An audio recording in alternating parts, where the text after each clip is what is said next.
Olá, saudações a todos. Nós estamos aqui, eu, André Márcio Murat, José Cláudio Casale da Rocha, somos oncologistas e nos dedicamos mais ao estudo, né, da genômica, da oncogenética, oncologia de precisão. E nós estamos aqui no 10º Congresso FANCO Brasileiro, no Rio de Janeiro, especificamente num dia muito interessante em que nós discutimos dentro do Fórum de Oncologia Molecular e Genética aspectos variados dessa área, dessa linha de tanto diagnóstico quanto tratamento do câncer, especificamente mais ligado à questão realmente da genômica.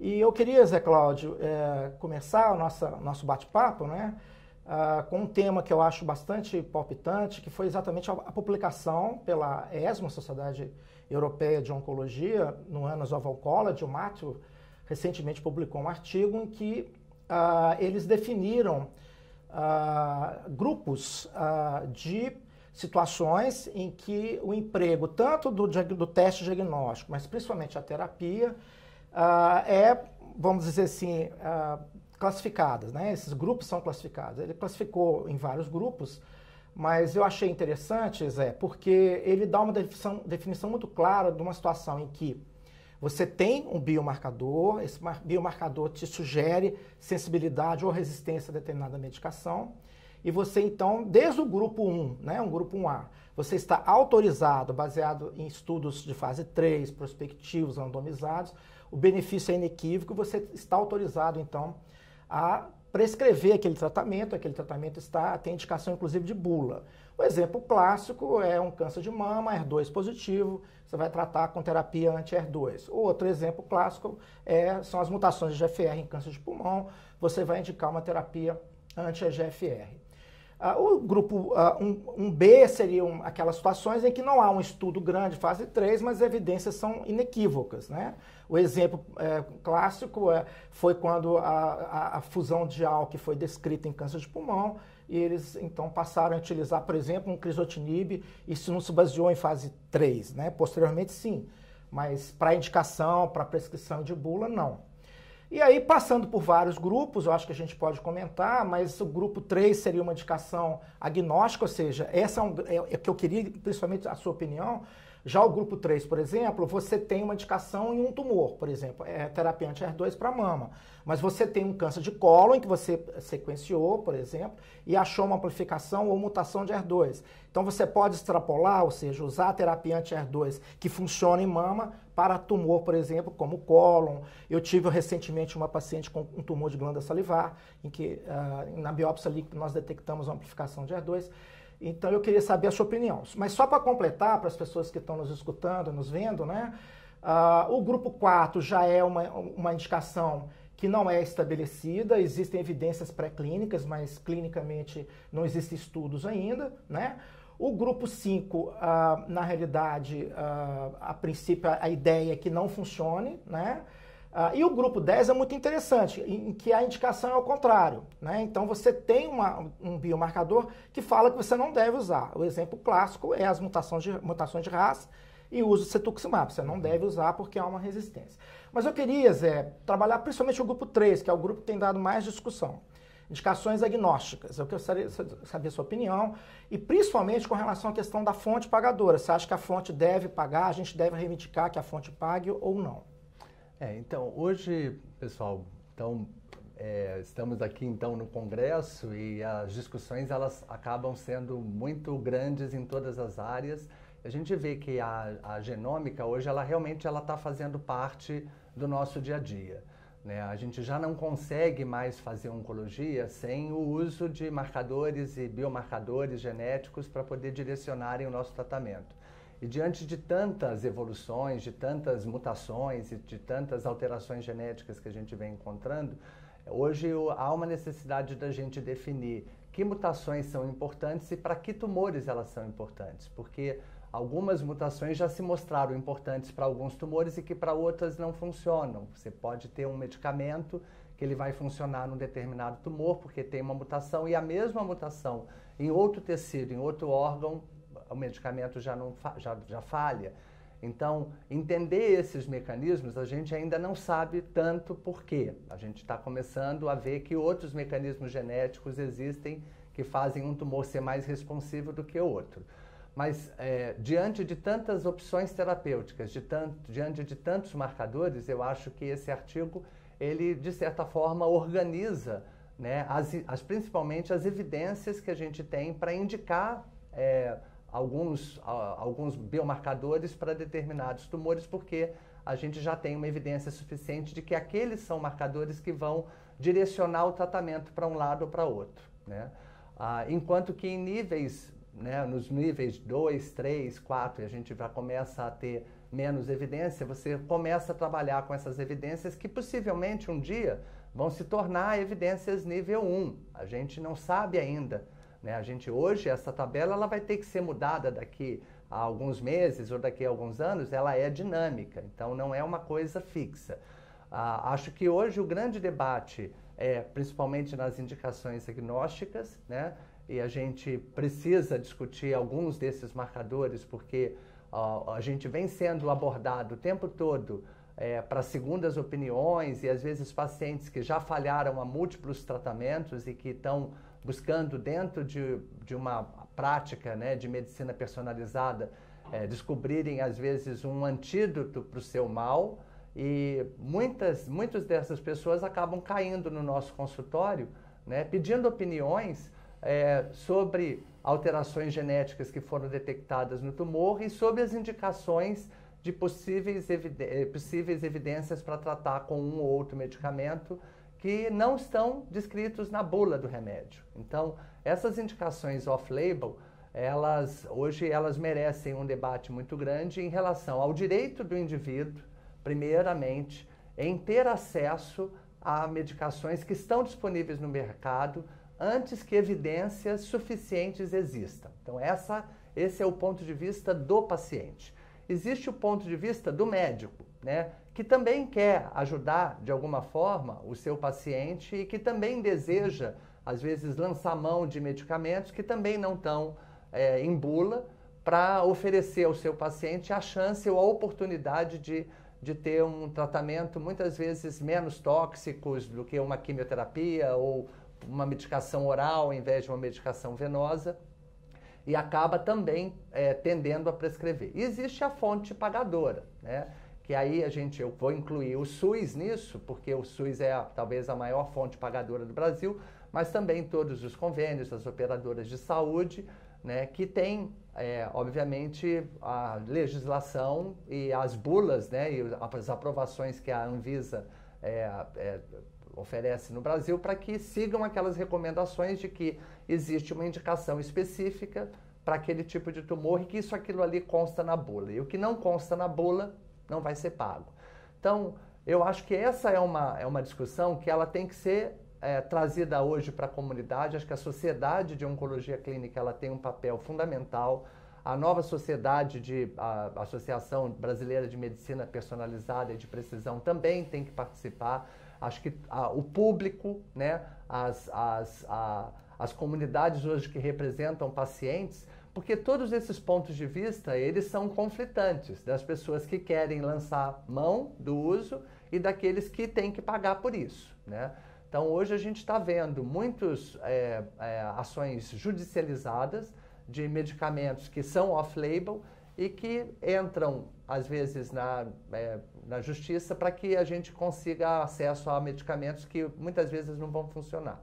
Então, André, assim, a gente podia, acho que, discutir alguns pontos, né? Uhum. Que a gente começa? Vamos começar com a GFR ou com... Eu acho que talvez, eu costumo dizer que o marcador mais perfeito que eu conheço é a instabilidade de microsatélites, né?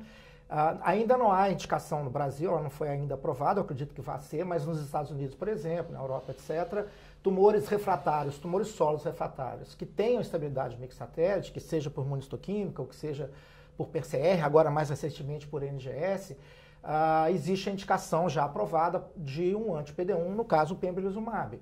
Eu acho essa uma indicação bem interessante porque, primeiro, são tumores que não são frequentes. A gente estima aí globalmente em torno de 4% dos tumores, 5%. Mas para esses tumores, ou seja, uma população pequena, o tratamento é extremamente efetivo. Então, a gente tem altíssimas taxas de resposta, acima de 70%, 80%, e uma sobrevida muito longa. Então, esses pacientes respondem muito bem. Então, eu acho que essa é uma indicação agnóstica correta, né? No FDA, a gente tem outras, por exemplo, NTRK, as fusões de tumores que têm essa fusão desse gene, NTRK.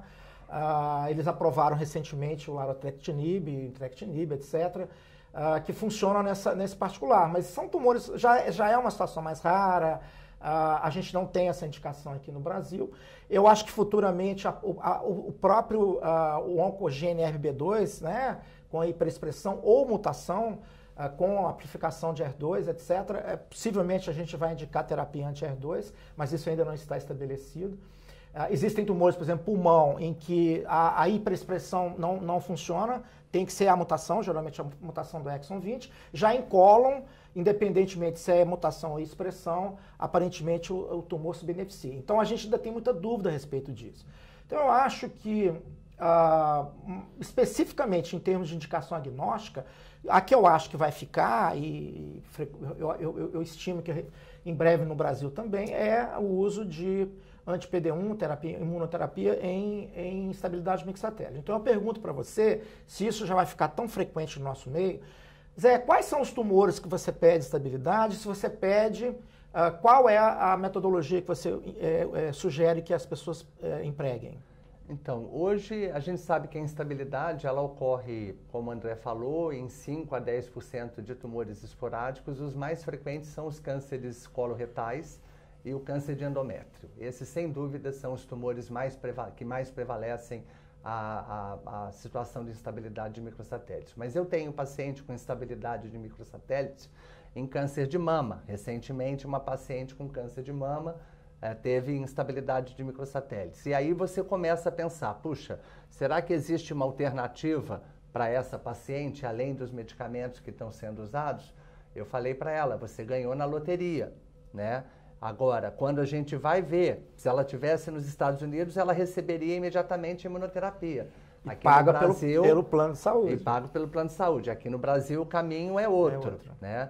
Então, eu acho que algumas coisas são importantes quando a gente fala em análises somáticas de tumores. Né? Primeiro, entender que o tumor é heterogêneo, que existe heterogeneidade tumoral e que a mutação ou a instabilidade ou qualquer alteração genética pode estar presente num componente do tumor e em outro não.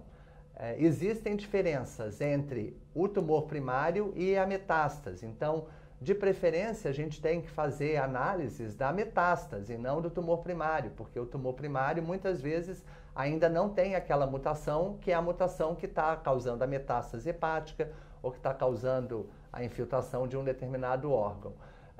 Então, estudar a heterogeneidade tumoral é muito difícil através de biópsias comuns, mas hoje é o que a gente tem, né? Vamos falar um pouquinho daqui a pouco de biópsia líquida, acaba sendo uma outra oportunidade da gente ter uma ideia maior e global do tumor.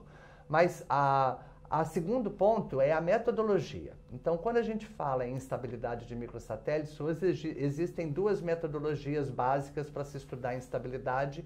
Uma é estudar por imunistoquímica os genes de reparo do DNA, que são os mismatch repair genes, principalmente o MLH1, o MSH2, o MSH6 e o PMS2. Esse painel de imunistoquímica definido quando há perda de expressão de algum desses marcadores, isso caracteriza que o tumor ele seja instável. Esse é um sinal indireto de instabilidade, porque a instabilidade, de fato, o ideal é que a gente use marcadores moleculares, por técnicas de PCR, onde a gente amplifica classicamente o painel de Bethesda, mas hoje já existem dentro de alguns painéis grandes, até uma forma de você avaliar a instabilidade genômica pelo número de mutações que o tumor tem, dentro de painéis genômicos amplos, e com isso você define se o tumor é instável ou não. Recentemente eu tive pacientes, né, que a instabilidade não apareceu na imunistoquímica e foi positiva por PCR. E também, você acha que eles são complementares? Eu acho que eles são complementares. Então, se você quer buscar uma instabilidade de microsatélites, primeira coisa, não fique satisfeito com apenas um método. use mais de um método. A literatura descreve 10% de falso negativo para um lado e para o outro. Para um lado e para o outro. Então, eles precisam ser complementares. Se você suspeita de uma síndrome de Lynch, que você acha que vai ter instabilidade e não tem, e você afasta, está errado. Tem que usar o outro método para ver se também não tem instabilidade de microsatélites. Eu acho, André, que assim, a gente, embora ainda não tenha evidência, eu acho que no futuro a gente vai ter que fazer instabilidade de microsatélites de todos os tumores. Eu concordo com sabe? você. Porque todos os tumores sólidos. Essa indicação que hoje a gente está chamando de diagnóstica, ela certamente em pouco tempo ela vai subir para nível 1. Então, acho que essa é uma discussão muito interessante, porque ainda não tem uma base de evidências sólidas para a gente colocar a instabilidade lá em cima. Mas hoje a instabilidade, eu acho que seria, como você disse, o top das características moleculares perfeito, de biomarcador né? perfeito que então, indicariam só complementando, quero ver se você concorda comigo, mas eu acho assim que à medida que os painéis de NGS vão se aprimorando, né, e vão sendo cada vez mais utilizados por custos mais baixos, eu sou da opinião que os estudos mostram por exemplo, que o NGS é o padrão ouro para a instabilidade de microsatélite. Por quê? Porque no NGS, as técnicas de bioinformática, elas permitem com que o aparelho, né, a máquina, elas leiam diretamente as repetições. O que é um microsatélite? Todos nós temos repetições nucleotídicas, só que elas são reparadas pelo sistema mismético repair. Quando deixa de ser reparado, você acumula repetições. Então a máquina, ela lê essas repetições, ela chega a ler 1.500, 1.700 repetições. Então é uma sensibilidade de 100%. Agora é óbvio que a maior parte dos tumores a gente não vai ter disponível uma metodologia dessa. Então a combinação de instabilidade avaliada por imunistoquímica mais o PCR, eu acho que, você disse muito bem, elas se prestam e são complementares. Bom, então o próximo assunto, rapidamente, Zé, é muito assunto hoje, eu acho que o fórum está bastante variado, né? Eu queria falar um pouquinho sobre biópsia líquida. Você acha que a biópsia líquida veio para ficar? Biópsia líquida veio para ficar, não tem jeito. Biópsia líquida está sendo usada até preventivamente, gente. A gente já tem protocolos de biópsia líquida em pacientes com Lifraumene, que eu espero que tenha resultados, porque ela, além de avaliar a quantidade, que é a carga tumoral, né, onde você, através de uma análise de plasma, né, você consegue. Existem vários tipos de biópsia líquida, vamos, acho que, concentrar no ctDNA, no Circulating Tumor DNA, né, que é uma biópsia líquida específica que vai avaliar DNA tumoral fora de células que morreram por necrose, apoptose ou pelo tratamento. Esse DNA ele fica circulando e ele está na parte líquida, onde não tem célula. Então você centrifuga o sangue, retira o plasma e é do plasma que você extrai o DNA. Esse DNA que você extrai do plasma, ele é composto por dois tipos de DNA. O DNA das células normais, que é o DNA livre circulante, fora de célula, que é o cell-free DNA. E o DNA tumoral, que é o ctDNA. Então, o ctDNA é uma fração desse DNA total que existe dentro da circulação. E a relação entre o ctDNA e o DNA total, ela permite calcular a quantidade de células tumorais que o indivíduo tem. Então, eu posso ter, digamos, um marcador molecular do tumor, um Carrais, que eu vou ver por biópsia líquida, e eu vejo que o tumor tem 40% daquele DNA total é composto por mutações de Carrais.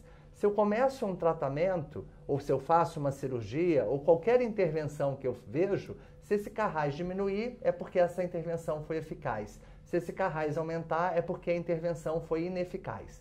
Então, a biópsia líquida, ela vai entrar, e aí eu acho que é o grande pulo do gato, né? Antes mesmo, né, do paciente chegar no oncologista, quando ele está fazendo a investigação oncológica, onde após uma biópsia, onde você tem um diagnóstico de câncer, se colhe a primeira amostra, antes da cirurgia. Até porque ela é prognóstica, né? Ela é prognóstica. Os estudos mostram que pacientes que têm carga tumoral alta têm um prognóstico pior do que quem não tem ou quem tem uma carga tumoral baixa. Isso independente de tratamento, eu já estou vendo quantidade de tumor, né? Às vezes sítios metastáticos, né? Que não podem ser mensurados por imagem.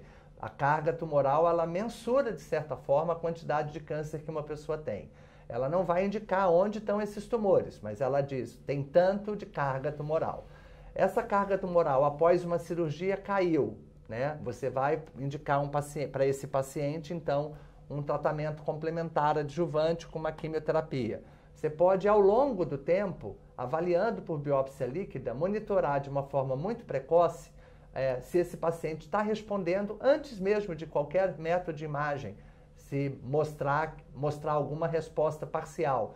Então, principalmente esses tumores câncer de rim, que muitas vezes a imagem não muda depois de um tratamento, né? Você tem uma necrose, a imagem está do mesmo tamanho, mas você não sabe como é que está sendo essa resposta, né? Você consegue avaliar, então, por biópsia líquida, pela carga tumoral e pela quantidade de mutações que ele tem. Então, em 24 horas, todo esse DNA tumoral circulante é eliminado pela urina. Uma das possibilidades de fazer biópsia líquida, então, é o plasma. Outra possibilidade é fazer teste de urina. Então, biópsia líquida em qualquer líquido corporal. Ela só não serve para tumores de sistema nervoso central ou para tumores com metástase para sistema nervoso central, onde aí a biópsia líquida proximal, que é o que a gente chama quando a biópsia é feita num órgão, né? Aí eu faria uma biópsia de líquor para poder fazer uma biópsia líquida para tumores do sistema nervoso central. Eu acho que vale a pena, Zé, a gente colocar uma potencial vantagem e uma potencial desvantagem da biópsia líquida. A vantagem principal, você citou muito bem, é que os tumores são heterogêneos. Então, muitas vezes lá atrás, o tumor primário, mesmo aquela metástase inicial, ela já, para a situação atual, já houve uma mudança do perfil da assinatura e do perfil genômico. Então, eu tenho pacientes, por exemplo, que começaram com uma mutação de HER2, depois aquilo virou uma mutação de PI3K, ou então o paciente começou com HER2, depois ele passou a amplificar o MET, por exemplo, em câncer de cólon, de estômago. A vantagem da biópsia líquida é que ela te dá um retrato daquele momento. E muitas vezes, situações múltiplas, né? A determinada metástase ela tem uma amplificação de HER2, outra de EGFR, outra de HER, mas elas se juntam ali no sangue periférico e você tem, então, uma ideia global. Global e atual daquele problema, né? Agora, uma potencial desvantagem é a questão dos falsos negativos. Então, a gente está trabalhando com menos de 10, de 12 nanogramas de DNA. Ao contrário da parafina, que a gente tem uma fartura de DNA. Né? Ela não substitui a biópsia Essa é a questão. Quando ela vem positiva, ela é ótima. O problema é quando ela vem negativa. É por isso que eu acho que as metodologias elas vão ficar cada vez mais ágeis no sentido de detectar pequenas quantidades, as alterações que a gente quer em pequenas quantidades de tumor. Isso já está ocorrendo. Então, a gente tem a tecnologia de captura híbrida, que melhorou muito a sensibilidade nos painéis de NGS, a leitura digital e o PCR digital em gotas, que eu acho que foi revolucionário nesse sentido. Hoje, atualmente, é a principal técnica e a técnica mais sensível, é a PCR digital em gotas, a Droplet PCR, Droplet Digital PCR. Que eu acho que foi uma grande conquista e é uma metodologia que normalmente a leitura é rápida e um custo mais acessível. E uma boa notícia é que até então os painéis de biópsia líquida, mesmo os NGS, eles faziam análises pontuais, né, chamados hotspots. Hoje a gente já tem painéis sofisticados que já fazem praticamente o sequenciamento do gene inteiro. E isso, a boa notícia é que muito em breve a gente já vai ter disponível na biópsia líquida o instabilidade mixatética, o equipamento vai ler as repetições todas, e a carga mutacional, que a gente já sabe que é um biomarcador importante que está entrando para pulmão. Né? Essas são as boas notícias. Né? Bom, Zé, eu queria terminar, eu não poderia deixar de falar, eu sempre falo com todo mundo que você é o nosso pioneiro na oncogenética, você foi que me ensinou o pouco que eu sei, eu aprendi com você. Estou fazendo 20 anos de oncogenética, gente. É o nosso grande professor, é o nosso grande mestre, todos nós aprendemos com o Zé Cláudio, é uma lenda viva da oncogenética. Eu queria que você falasse, Zé, um pouquinho sobre para onde vai a oncogenética. Eu sou muito preocupado com o painel germinativo. Então, aquela preocupação de ficar fazendo poucos genes ou ficar fazendo um gene e outro, até quando isso ainda vale? Sendo que hoje a gente tem painéis multigênicos baratos e bastante eficientes, né? A oncogenética, se a gente for considerar a realidade do que a gente tem hoje no Brasil, ela está muito aquém do que deveria estar acontecendo no nosso público. Ela ainda precisa entrar mais, se incorporar mais na rotina dos médicos, oncologistas e até outros profissionais para identificarem quais são as famílias que estão sob risco. Então, hoje você ter um paciente jovem com câncer ou ter um paciente que teve mais de um câncer primário, ele já é um alerta, mesmo que ele não tenha história familiar nenhuma, ele tem que ser investigado. Hoje a gente conhece muito as síndromes dominantes, que você vê um padrão de família muito mais claro, mas as síndromes recessivas são exatamente casos isolados onde um gene encontrou outro e aí a pessoa nasceu com uma dupla mutação e é essa que vai ter o fenótipo. Quem tem uma mutação só não vai ter. Então, a gente também está falando hoje de genes de média penetrância. Então, saímos também desse painel de genes que são de pesos pesados. Vamos pensar naquela balança de eu tenho um peso de 1 quilo de um BRCA1, mas a gente está falando agora em pesos de 300 gramas, de 400 gramas, que é o BRIP, que é o BARD, que é o PALB, que é o ATM, que são genes de penetrância média, em que o padrão de câncer da família, às vezes, não é tão completo. Você pula gerações, você tem pessoas que são portadoras e não desenvolvem câncer, né? E esse padrão de identificação ainda é muito difícil. Então, eu acho que como perspectiva de futuro, eu acho que a gente vai fazer cada vez mais testes germinativos para tumores aparentemente esporádicos. Primeiro ponto.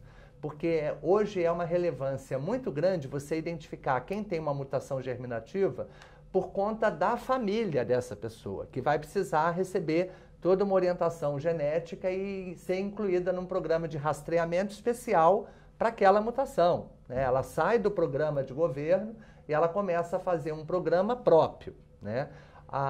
Acho que fazer painéis cada vez maiores é interessante, porque hoje a gente começa a ver que esses pesos, né, genéticos, muitas vezes eles têm pacientes com 2 ou 3 mutações diferentes. Então, às vezes um fenótipo que não é tanto de um gene, você começa a achar outras mutações. Dos fenótipos superponíveis. Então, muitas vezes não dá para saber se é Lifraumene ou se é uma síndrome de Lynch ou se é BRCA1, BRCA2, elas se confundem. Então, é complicado. Pior, André, hoje as nossas famílias são meus filhos, seus filhos, nossos filhos. Fazer uma árvore hoje genealógica, ela está ficando mais complicada. As pessoas têm menos filhos, têm mais casamentos e filhos com várias esposas e maridos. Então, você definir um padrão de herança, né, que saia bonitinho de uma geração para outra, está ficando difícil, né? Então, a gente oferecer mais testes genéticos para tumores aparentemente esporádicos já tem validação, por exemplo, em câncer coloretal. Eles têm um artigo bem bonito no JCO que eles fizeram de rotina em câncer coloretal painéis genéticos e 10%, 1 em cada 10 casos de câncer coloretal tinham mutação germinativa e não tinham história familiar. Eles selecionaram somente casos aparentemente esporádicos. E então, os estudos mostram custo-benefício, não é isso? Quando você faz um painel multigênico, muitas vezes você acha que está gastando mais, você acaba gastando menos. Acho que hoje os preços são bastante aceitáveis. Se a gente fosse colocar em dólar, hoje por 200, 300 dólares, você faz já painéis multigênicos e aqui no Brasil e bastante disponíveis e fácil, porque você colhe saliva, não precisa coletar sangue. Então, hoje tem muita facilidade, os convênios, pouco a pouco, eles estão abrindo a oportunidade também, porque eles já viram que é melhor pescar com rede do que pescar com vara, né? É melhor pegar mais genes do que pegar um de cada vez. Perfeito. Eu acho que com isso a gente conclui, né? Agradecendo a atenção de todos. E convidando para amanhã, nós teremos o nosso curso de genômica aqui no Franco Brasileiro. Muito obrigado. Obrigado.